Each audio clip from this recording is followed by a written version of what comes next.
Hello everyone, আজকে চলে এসেছি কলকাতা ভ্রমণের একটি ছোট্ট ভিডিও ব্লগ নিয়ে। আমরা গিয়েছিলাম কুমোরটুলিতে। সামনেই মা আসছেন, অপেক্ষার আর মাত্র 2 মাস 10 দিন হয়তো বাকি। তো তার জন্য একটি বৃষ্টি স্নাত দিনে চলে গেলাম সবাই মিলে কলকাতার কুমোরটুলি দর্শনে।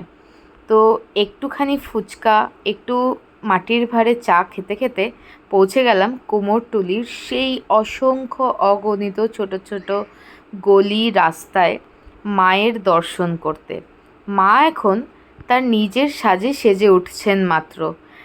মায়ের কাঠামো তৈরি হচ্ছে, তার উপরে যাচ্ছে মাটির প্রলেপ, তারপরে শিল্পীদের অক্লান্ত পরিশ্রম, আর এর মধ্যেই আছে আবহাওয়ার অর্থাৎ বৃষ্টির একটা উত্তাম দামামা।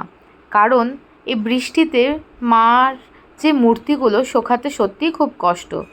আমরা যখন গলি দিয়ে ঘুরছি দেখলাম বেশিরভাগ দোকানেই প্লাস্টিক দিয়ে আটকানো, এবং দেখতেই পাচ্ছেন শিল্পীরা কত কষ্ট করে অনেক ছোট ছোট জায়গার মধ্যে বসে বসে তাদের শিল্প কার্যগুলো এত সুন্দর রূপ দিচ্ছেন।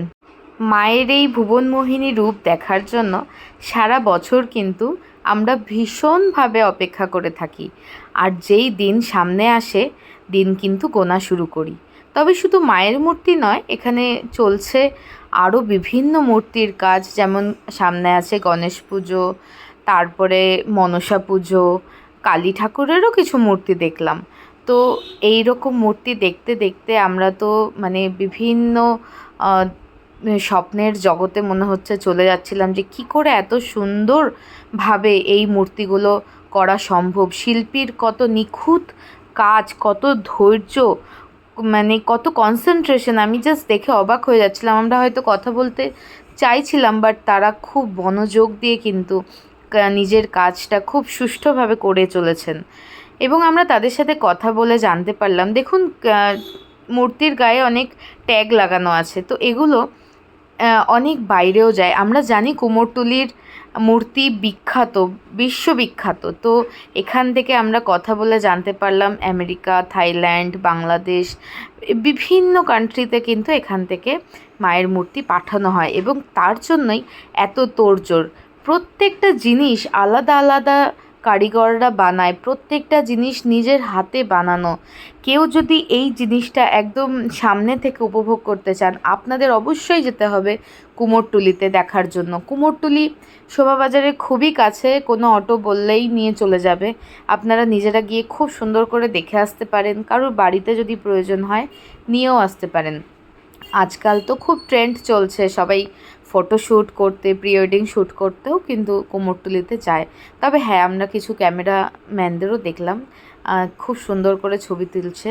দেখুন কি নিখুঁত সমস্ত কাজ, আমি জাস্ট স্পিচলেস হয়ে গেছি এত সুন্দর কাজ দেখে, এত সুন্দর সমস্ত কিছু দেখে। সেই মাটির বড় বড় ঢেলার থেকে কি সুন্দর করে মায়ের এই রকম রূপ দিতে পারছে। আমি অবশ্যই ধন্যবাদ জানাই আমার ননাসকাম দিদিকে এবং আমার ভাগ্নিকে, যে দুবাইতে থাকে বাট এখানে এসে আমাকে নিয়ে গেছিলো এই জিনিসগুলো দেখানোর জন্য। খুব সুন্দর জায়গা, দেখার মতো জায়গা, একদম আলাদাই জগৎ। মনে হয় না যে এটা কলকাতার মধ্যে আছে, একদম মনে হয় আলাদা কোথাও চলে এসেছি।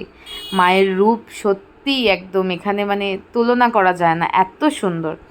তো ইচ্ছা আছে মাসখানেক পরে আর একবার যাওয়ার, যখন মায়ের গায়ে রং উঠবে, তার সাজসজ্জা পরিপূর্ণ হবে।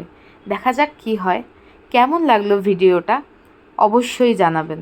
এখানে আমার মনে হয়েছে নিজের ছবি বেশি তোলার থেকে এই ছবিগুলো বা এই ভিডিওগুলো করাটাই বেশি শ্রেয়। লাস্টে 1-2 আমাদেরও ছবি। Thank you everyone for watching.